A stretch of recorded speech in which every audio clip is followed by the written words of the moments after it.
Tilapia Mama Cajun Seasoning.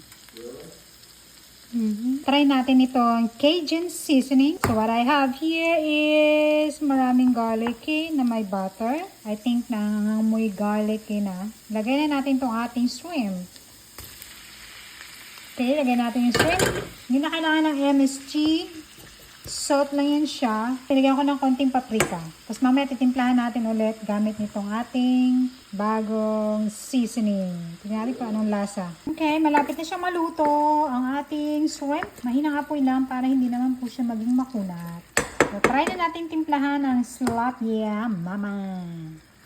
Try mo na natin konti. Come on. Come on, Mama. Ayaw mo Tapos, lagyan natin ng dill.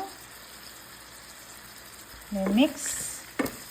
Yung butter na ginamit ko, salted butter. So, careful tayo sa pagtimpla nito. Okay, malapit na siya maluto. Actually, luto na siya.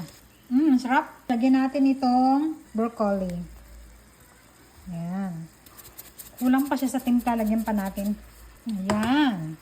Tapos, laluin lang natin ito. Lagyan na siya ng konting lemon. Lemon. Gana. Then, mikos-mikos. Mukha na bang masarap? Masarap. Okay.